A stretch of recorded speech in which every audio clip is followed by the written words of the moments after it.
Inspecting a well can be really frustrating, and I'm confident that it's more frustrating if you're not used to how well systems function. And today we have ourselves a viewer question that I think could help out all of you who are looking to go from that public lifestyle to the more quiet, rural, private water supply lifestyle. So let's go ahead and get into the question, and then let's get some answers for this individual. Today's question comes from our good friend, George1422. Now, he says, I am a new homeowner, and my well guy, he was not very helpful with anything. I have a WX-202, which is a 20-gallon pressure tank. It's Well-X-Trol, and it's currently operating with a 30-50 switch. That's how often it turns on and cuts off. As of now, it is short cycling with about 37 seconds of runtime. The inspector also noted this well, and he's quoting here, was capable of producing 618 gallons of water at an average rate of 5.1 gallons per minute over the course of the 2-hour inspection. On top of that, I have a faulty pressure gauge, and the inspector was not able to find the pressure tank pre-charge. I don't know if it's necessary to swap out the pressure tank for a bigger one, and I don't want my pump failing anytime soon. Is there anything I can do to fix this, or anything you would recommend? Now, George, thank you for this question, and I think we need to kind of start with some basics here, and then we'll hopefully provide some clarity for you on what should you do next. The main thing we have to discuss is testing methodology. Now, in our state of Maryland, we have very specific ways of testing. There's only one county in our state, though, that actually regulates it and makes sure that whoever's doing the test is doing it the right way. And the way that you can do the test is two ways. Either one, at the wellhead, so you put your own pump in or pull the pump out and then, test it from the wellhead. It's far more expensive, way more tedious, and most homeowners aren't going to want to do that for a real estate transaction. That's usually done by the well driller before the house is even built or before the pump's even set up to where it's able to supply water to the home. The most common way that you're going to do it is from the manifold at the pressure tank. Now, what is that? That's going to be the T-assembly. So that little metal pipe that you see underneath of the pressure tank, sometimes you might get PVC or CPVC, sometimes you'll get PEX, but most commonly it's brass or stainless steel. So it's going to be that little manifold right underneath the pressure tank. You hook up your hose and you run it outside, do your thing. Now, in our area, the way that we want to do it is you want to run it for 3 hours, continuous flow, measuring it every 15 minutes. You have to start at 8 gallons plus per minute, and you have to mark the drawdown. Now, we can discuss a little bit later in a different video the exact definition of a well yield and how a well yield is done, but the big thing that you have to know is you have to draw down the water in the column because the well is like a giant straw. So if you have your aquifer, which is your cup, and your well, which is your straw, in that aquifer, if you're not pulling down the water far enough, you're not really measuring how much water is coming into the well. What do I mean by this? When you're pumping, you need to take measurements every 15 minutes. And the reason why is so you can chart it. So let's just say we start at 10 gallons per minute, 15 minutes later, it's 9 gallons per minute, 30 minutes total, it's now 8 gallons per minute. Sorry about that. Phone calls, never ends. Now, we're charting. So if it's been a half hour, we're now at 8 gallons per minute, and it keeps dropping a gallon per minute up to, let's just say, 1 hour. Now we know that we've successfully drawn down the column and we're able to plateau and get our yield. The reason this is important is if I tell you averages, if I have a deep well but a not very productive well, so the yield is low, I can make any well look good. So that's not good, right? We want to make sure that we're actually seeing how much water is coming into the well. The only way to do that is to empty the well. You have to get rid of the reserve. Whether that takes 20 minutes or if you're in Baltimore County, sometimes you have to run that well for 6 hours. It might take 5 hours to drain that well to see how much water is coming in. So you should always see it starts high, falls, plateau. The plateau is your yield. So the very last number of that test is the well yield. But again, if you're not pulling enough water out, if you're not doing a good enough drawdown, you're not able to calculate the yield correctly, which is going to give you some skewed numbers. Same thing happens where we get a lot of home inspectors that'll do like a bathtub or they'll do like an outside hose bib. That's not the correct way to do it. And the reason why, the pipe size. All of that matters. So if I do the test from the well pump or from the pressure tank manifold, it's either going to be between 3/4 of an inch pipe to 1 1/4 inch pipe on residential. It can be larger for commercial, but we're dealing with just residential right now. So we have 3/4 inch pipe to 1 1/4 inch pipe. So that's a large pipe. So if you have a larger pipe, you will have a larger flow. You will have lower pressure, but pressure does not matter when it comes to your yield test. You want to know how much water are you working with. So we have a higher flow rate and we're testing it every 15 minutes. We should be able to get an adequate drawdown. So home inspectors will run it from an exterior spigot, which has a 1/2 inch pipe, and most exterior spigots are only going to produce between 4 gallons per minute and 6 gallons per minute, unless you get like the handful every now and again where somebody runs larger pipe to it.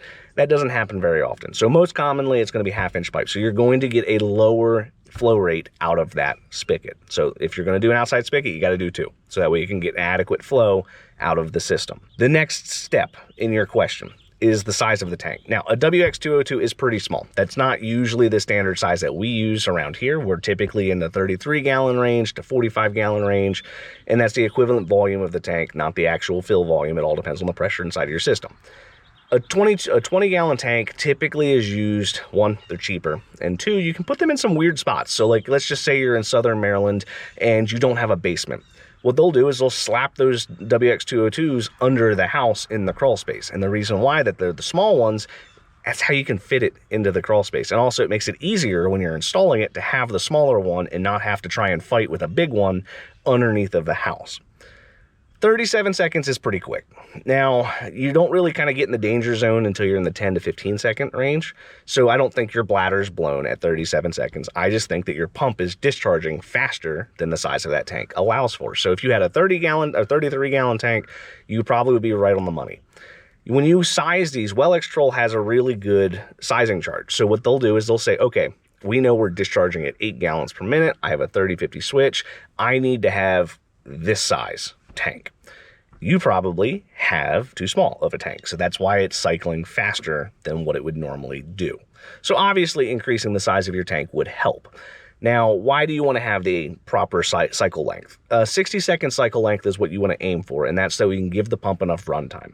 What burns the pump up is the on-off. So if it's constantly clicking on, clicking off, you're going to run into some issues. Now, a 20-gallon tank, it might cycle 2, maybe 3 times during a shower, where a 33-gallon tank might cycle 1 or 2 times during a shower. So the realistic issue that you might run into is it's not as likely to be problematic, right? Is it the correct way to have the system? No. Will you run into any catastrophic failures because of it? Also probably no. Once you get into the sub 20 seconds, now we start getting into the danger zone. Sub 10 seconds, you probably got a problem with the bladder. The next part that makes me think this is a home inspector, not a well guy, is a well guy should know how to check the pre-charge. It's very simple. All you do is you turn the power to the well pump off, drain the pressure tank, and right on top of the pressure tank is a Schrader valve. You just take your tire pressure gauge, boop, put it right on top, and it'll tell you exactly how much water or how much air is in that system. You have to have the pressure tank empty in order to check the pre-charge. There are some circumstances where maybe somebody puts the spigot like that close to the floor, you can't hook up a hose to it. Or maybe that hose bib is super gnarly. Like if it's super gnarly, I'm not touching it unless we're replacing it because it probably will break off while I'm there. So there are some circumstances to where you may not be able to get a accurate pre-charge, but what you do is you still turn off the water to the house, or turn off the power to the house, run the water till it stops, and then you can check to see how much air is inside of the system. A pre-charge should always be 2 points below the cut-on. So if you have a 30/50 switch, you should have 28 psi of air just there inside of the pump at any point in time. Or sorry, inside of the pressure tank, not the pump. If you don't have the correct amount of pre-charge, what will happen is that bladder will overexpand, which can potentially cause the bladder to rupture, and then we now end up into the short cycling issue. If you're concerned about the pump burning up, a warranty is probably a good idea, but most well pumps, they're pretty resilient, right? So 37 seconds, yes, it's not ideal. Yes, you should have a larger tank, but the practical turnout, like for example, I get people all the time that want to have a 120-gallon pressure tank in the house so that way that well pump doesn't work as often. Do you want to know how much more life they give that well pump? Not much. that well pump burns up just as often as the one with the 33-gallon tank. Now, that's anecdotal, so I've not actually studied it with like data points of thousands of houses, but from what I've seen, and I've been doing this for 8 years, it doesn't really make that big of a difference. On top of that, you also have to worry about now the cost of that large tank. Those large tanks are not cheap to install. The main concern I have is going to be you ran the well for 2 hours and you averaged 5.1. An average tells you nothing, right?